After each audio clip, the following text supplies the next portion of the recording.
Welcome. And you, ma'am? First time? Welcome. Dr. Spenziano, and I think, like I said, most of you know who I am, and I'm here to talk for the 100th time on another topic of interest. And I generally try to hit upon important topics, relevant topics, timely topics that apply to you or you can learn from. And I generally ask questions when you first come in, like, where are you from and why are you bothering me and so on. I usually ask the audience if anybody has this condition, and most people tell me yes. So, how many people have some form of skin cancer or think they do? Okay. Have you all been treated before? Have you had multiple skin cancers? A few of you have had multiple, which is very common. Once you have it once, it can come back in a different place, it can come back in the same place. This is a very important subject and something that I like to shed light on, literally, and give you a little bit more insight into what it's about, because a lot of people are thinking along one line, or thinking that it can only happen as a result of one item that sits above our heads, and that there's only one or two perhaps treatments. So there's a lot that people don't know, and there are different ways you can go, depending on what the problem is, depending on the severity of the problem. So I'd like to go over this in coming from a few different angles, as concise as I can be in the time that I have. Usually run about 2 hours or less, depends. And I'd like you to ask me questions.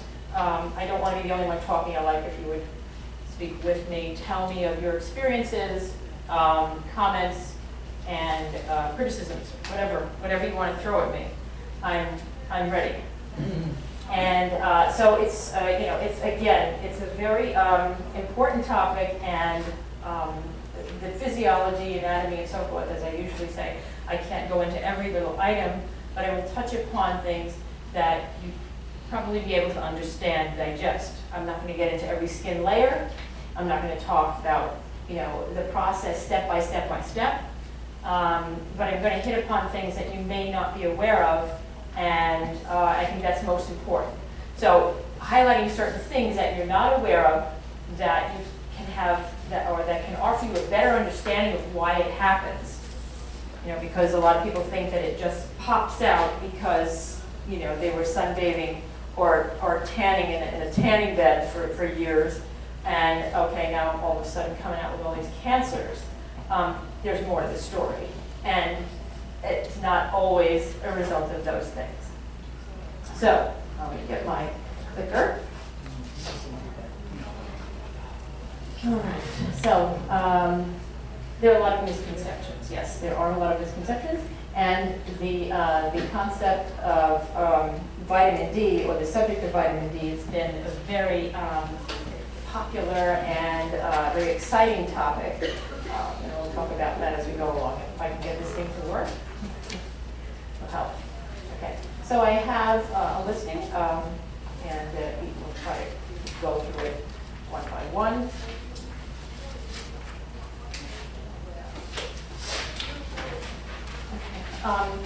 Most people try to figure out or understand what it is.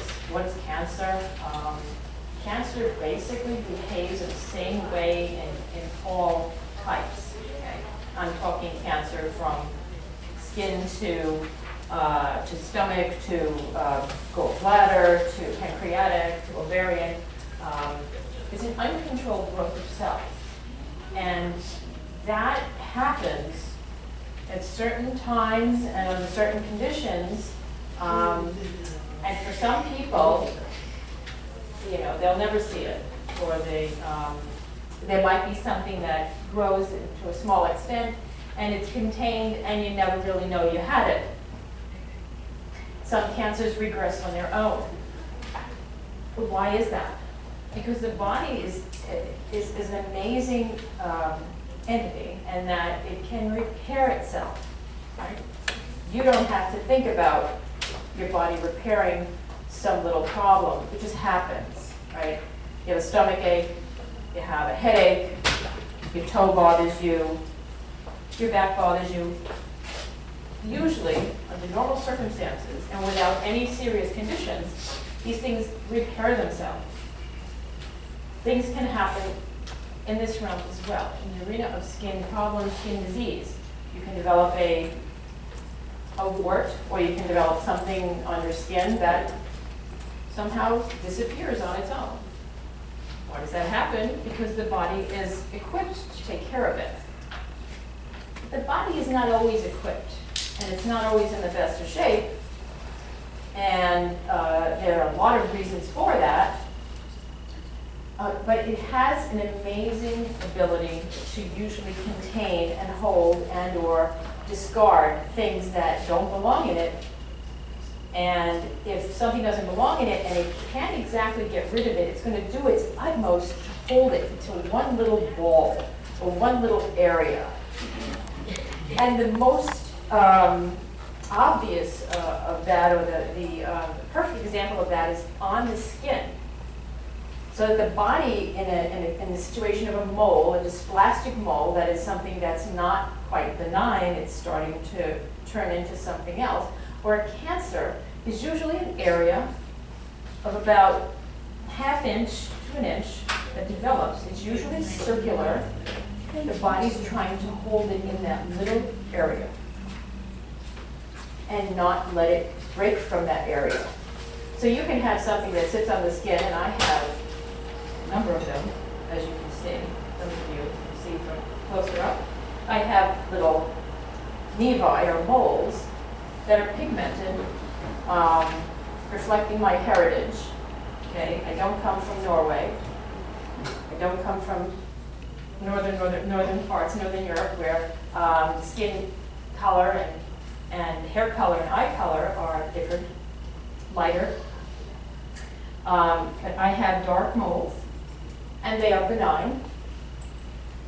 But they're contained, and in Eastern understanding, and that is when we go to the Orient and we look at traditional teachings and understandings of why things happen, which are relevant to this day, they understand that you have these outcroppings, these moles develop, or cancers, which happen as a result of an insult to a certain part of the body, and it's reflected in a meridian. And you may have heard of a meridian before. I'm not going to get into that too heavily, but I will touch upon it a few times because it is very relevant. Western medicine, different story. They don't talk about meridians. Have you ever heard a doctor talk to you about a meridian or an acupuncture point that is in one of these kind of practices? You'll hear it from me. But there are meridian points. If you go to a doctor of natural practice, that is a naturopath, or an acupuncturist, a doctor of Oriental or Asian medicine, they know just what meridians are, what they signify, and if you have a mole here, it signifies something's associated or has been associated perhaps with your colon in this area, in your large intestine. So the Easterns say that if you have a spot somewhere, it's reflecting an underlying disorder. Be it if the mole is on your leg and it's following along a meridian, there's a disorder along that meridian line. Something is wrong. It may not necessarily be directly underneath that mole. It could be somewhere else. So just a mention of these things. So you can live with moles, benign moles. They don't generally transform if they are not changing for years. They generally don't, unless of course you do something to disrupt it.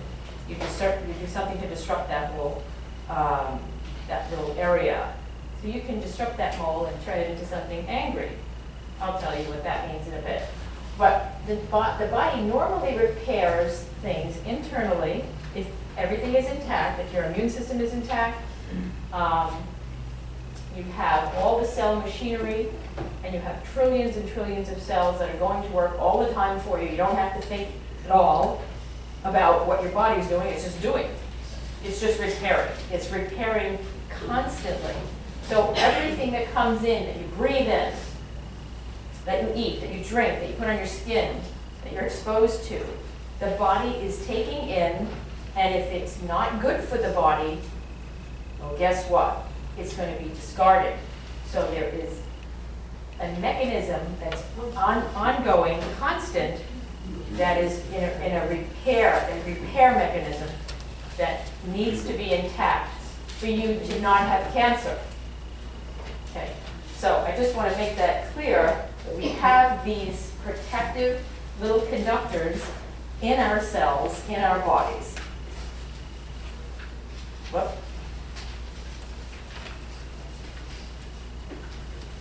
Okay, so this little protector, an example of the protector is something called P53. It's a little gene that helps to control and prevent anything from going awry. So it's going to prevent any disruption to the cell from disrupting the cell any further. So it's like the cleaner-upper, if you will. So P53 is among a cascade of different type of genes that we have that help to take care of matters without us thinking about it. So if that P53 and those type of little suppressive genes are disrupted, things will go wrong. That is, your cell or cell structure is going to be altered, and then there can be a turn-on mechanism for the proliferation or the abnormal growth of the cell of a certain area, and then you have the development of a tumor, or in the case of this on the skin, it'll be a mole or something of that nature. Right? So the mutation comes about by not only one mechanism. Okay. If you go to a dermatologist, I'm going to bring them up. I'm not going to say anything too bad about dermatologists today, but dermatologists have certain training and they know certain things, and they generally, unless the dermatologist has gone to school of natural medicine and oriental medicine, unless that person has gone there, they know nothing about meridians, know nothing about the associations between one body part and another. They're trained to know that you have a mole on your hand, and it's usually because the sun has caused it, and so we have to do something about it now, and that something will be, let's take it off, biopsy it, and when we find that it's a cancer, we got to do something else that's drastic. Either cut it further, burn it, or put another chemical on it. So these are the responses, or these are the treatment mechanisms, and even radiation in some cases. The dermatologist may want to use radiation to an area, which is really a strange kind of thing when you think about it, because doesn't radiation alter things and kind of lead to cancer? Yes, it does. So, but these things I'll mention again a little bit later. So if you have a dermatologist look at you, you go, doctor, I have this thing here, and I have this thing here, and this thing here. Well, how much sun time did you spend in your life? Say you're a 70-year-old person. Well, I worked outdoors, I was a farmer, I was a construction worker, I went to the beach all the time, spent hours in the sun, so on and so on and so on. And countless hours, and my skin was burned several times and so on. Bingo, that's your answer. That's the reason why you have skin cancer, and today we're gonna have to cut it off, burn it, whatever. Is that the cure? Is that the answer to the problem? Not really, not really. So, so they generally blame it as a solar-induced process, and then they will subsequently tell you to stay out of the sun, or stay minimally in the sun, and use a lot of what we got, SPF 50 or so, or higher, and use whatever you can get your hands on. They generally, I mean, unless it's somebody who's really, you know, they're really good, they won't specify. They'll just say just use a high SPF cream, lotion, whatever, spray it on, you know, just bathe in it before you go in the sun. Don't even think about going in the sun without it. Don't think about it. So that's generally what happens. But there's more to this story, and there are other ways of doing it, which I will get into. But again, it could be a solar issue that is part of the process, but there are many materials and things that we're exposed to over our lifetime that will contribute to the mechanism, the altering of the DNA, the altering of the cells, and subsequent manifestation on the skin. Now, if you are born with a defect, you have a defect inborn, and you had something as a child, it came from something that mother gave or mother had, or even father, either of your parents. Okay. We have studies, and there are ongoing things right now as we speak that are indicating to us, yeah, there's more to this picture. There's more to this picture than the sun's to blame for everything. And I will tell you a little bit more about that.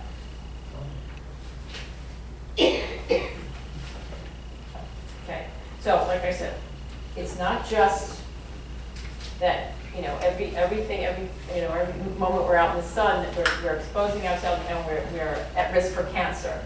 This concept or this thought process scares everybody, right? Who isn't scared here of the sun today? Anybody? Everybody's afraid of this thing. This is our source of life. Huh? If it goes out, we're done in 8 minutes. You know that, right? Okay.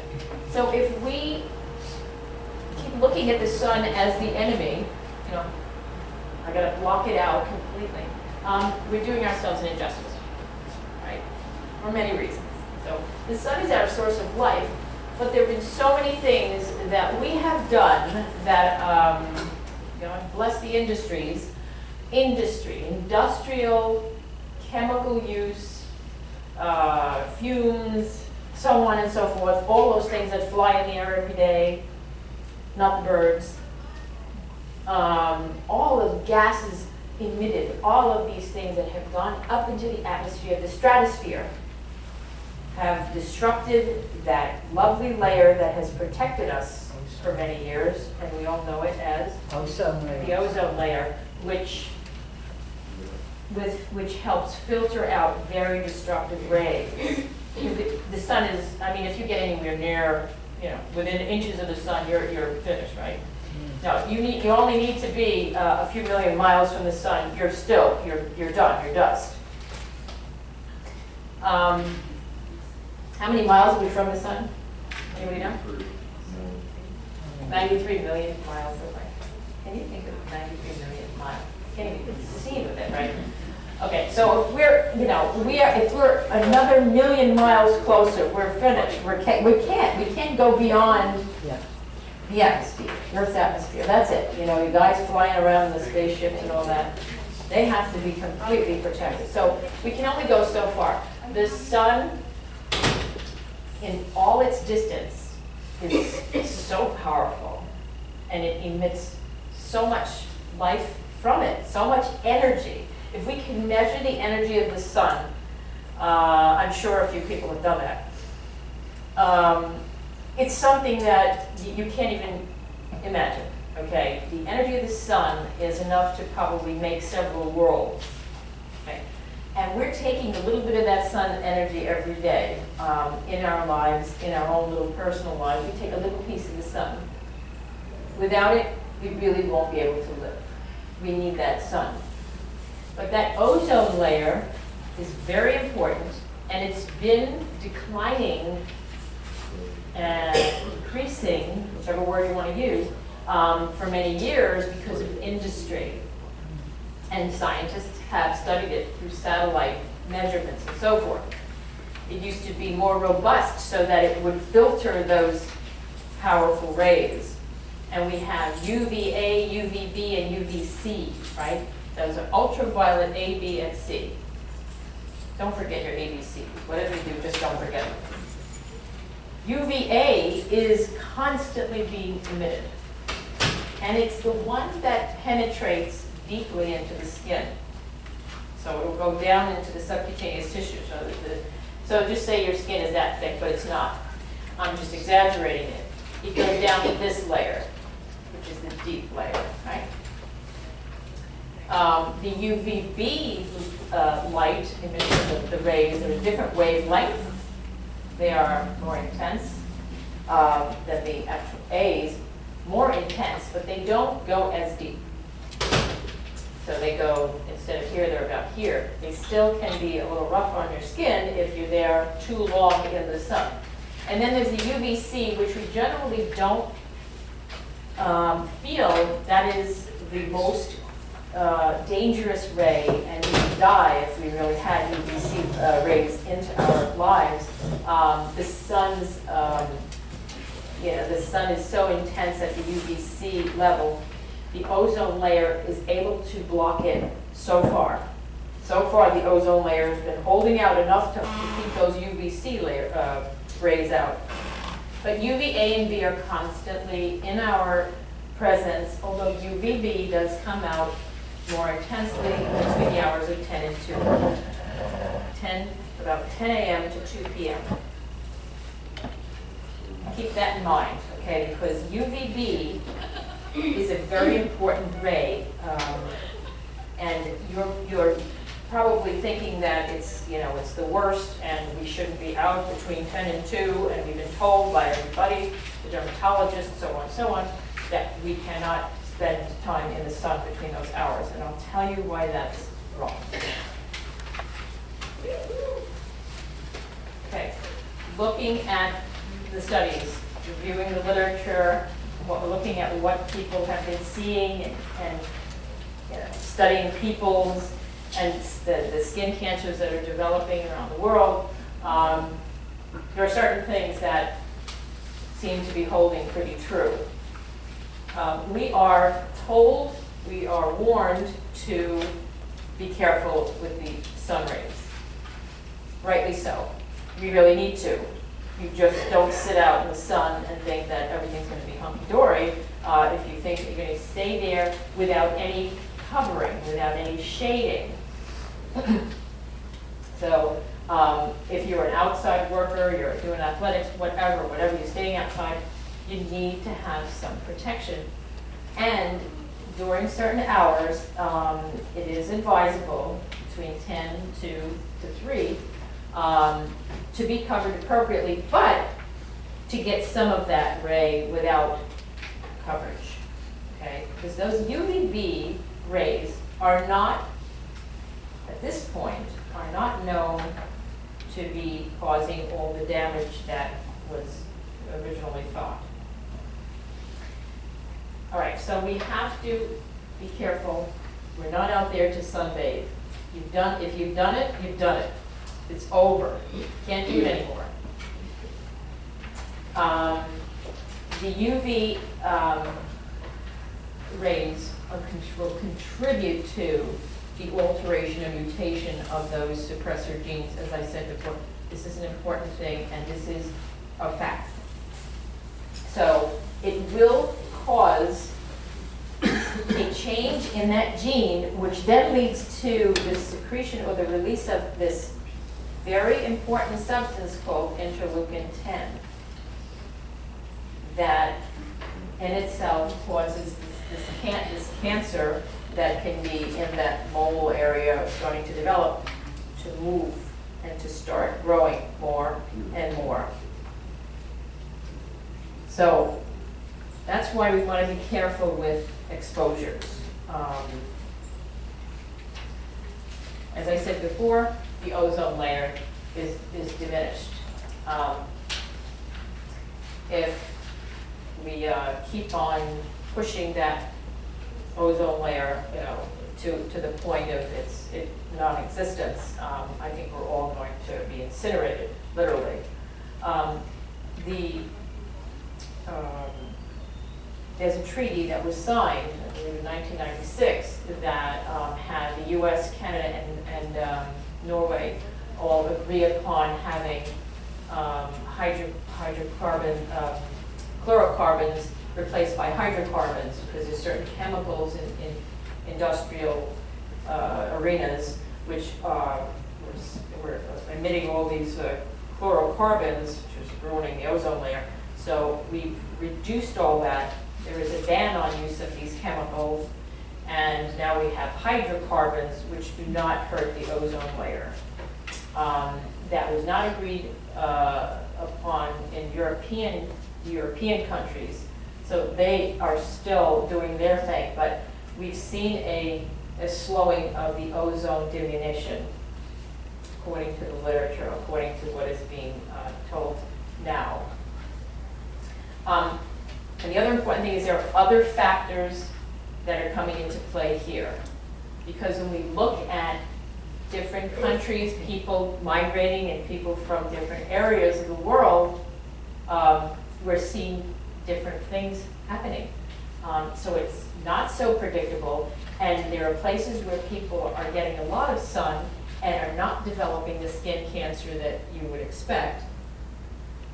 So we have, and if you're a female versus a male, there are different factors we have to look at in the development of this skin cancer. And we haven't come to a consensus yet, and there hasn't been, everybody together saying, okay, this happens, and this is exactly what happens next, and this is what happens next.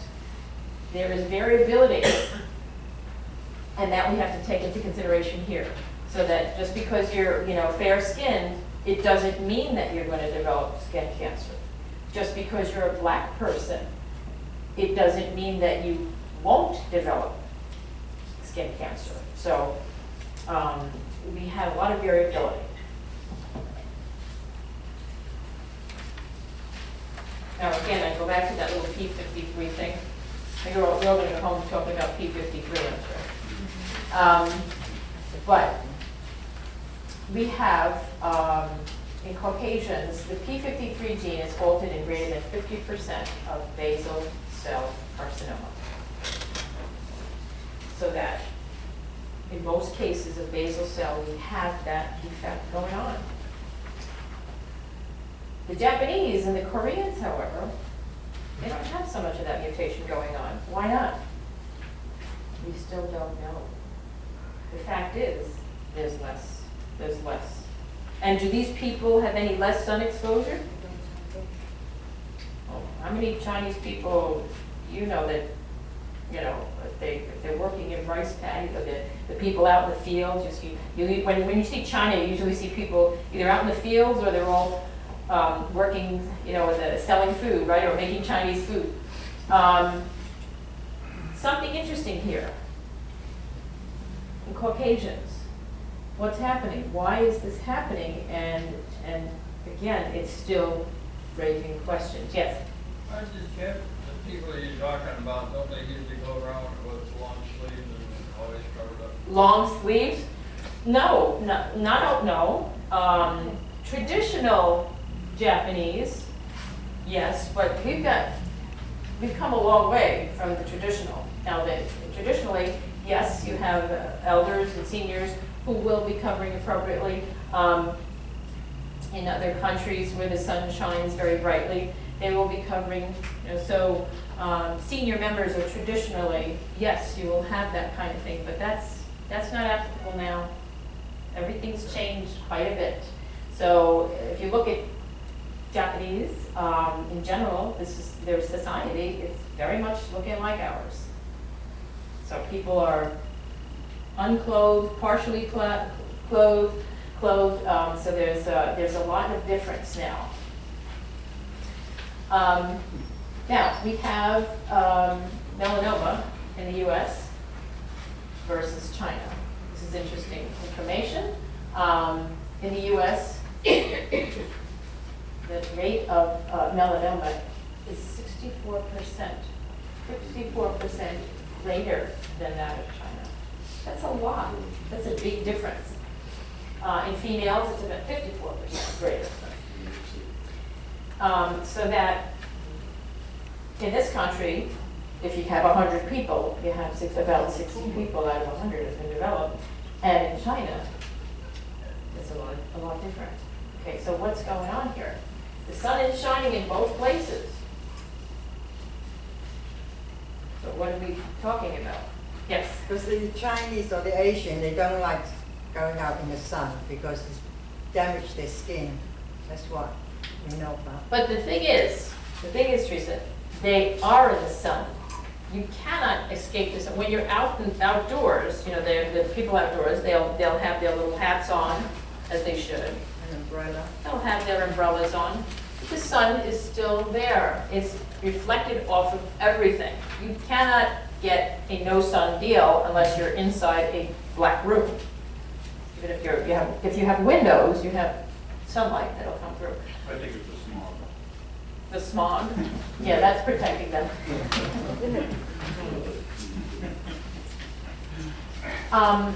And in some places, the rates are going up, rates are going down. It depends. It's dipping. It's elevating. It's really peculiar. And so we can't say it's just sunlight that is causing all our problems. Now, let me just go back a little bit. Did I talk about the three types of cancer? Where did you have that a little bit? Is that coming up? I got blank page. Is there a blank page on that? Is it one page? Because there were the three types of cancer here. BBC, SCC? Yes. Uh-huh. You have One that? before. That's the one before the screen. Is it before? There we go. That one. Oh, no, No, there. this one, yeah. No. There was something I had wanted to talk to you about the. Oh, there's a blank paper. Yeah, I had the page on skin cancers, the three types. Do you have that listed? No, Yeah, it's a it's blank in the page. Is it in there? Yep. Yes. You should have it in there because okay, I think that when she set it up for me, she mixed it up a little bit. Because Yeah, PA. all right, let me just go on here. And because I wanted to, just mention that there are three types of cancer. All right, so what about, I'll get to that. What about precancer? Okay. A lot of people have these type of lesions. If you have them, okay, it's not the end of the world, all right? They can convert, they can change, they can stay the same. Most people, when they come to me, they say, I have this annoying thing here and I keep scratching it off, it keeps bleeding, and I keep scratching it off and it keeps bleeding. That's either a precancer or a cancerous lesion. They are relatively easy to take care of. They do not metastasize. They are not melanomas. And it can be either a precancer to a basal cell or a squamous cell, depending. It's either or.